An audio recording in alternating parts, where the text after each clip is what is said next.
عليكم الاخوات، كي دايرين؟ لاباس عليكم؟ بخير البنات. جيت نحط لكم شهاده في حق بيك فام بعد استعمال جوج تاع البواطات. هذه الزوجه البنات. المهم بالنسبه لي انا شهاده في حق القولون العصبي، ولا كما نقولوا احنا المصران.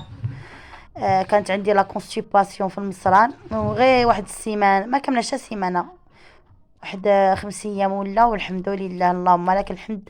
دابا الحمد لله يا ربي، ما بقى فيا مصران، حتى كرشي كانت منفوخه به ما بقاتش منفوخه، اللهم لك الحمد. بالنسبه لزياده الوزن البنات، اللي بغات تزيد في الوزن راه كتزيد في الوزن.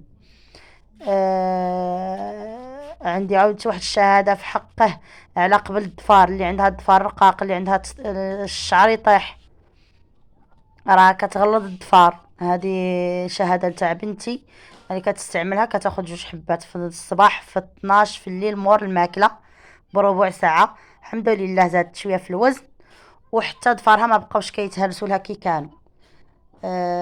وبيج فام راها مكمل غذائي البنات بزاف اللي كيقول لك واش تصلاح انا راني كنرضع وكناكلها، كتزيد في الحليب، وحتى داك الحليب كيبقى خاطر. يعني شي حاجه اللي زوينه، رمضان كامل الحمد لله فوتو مخيه.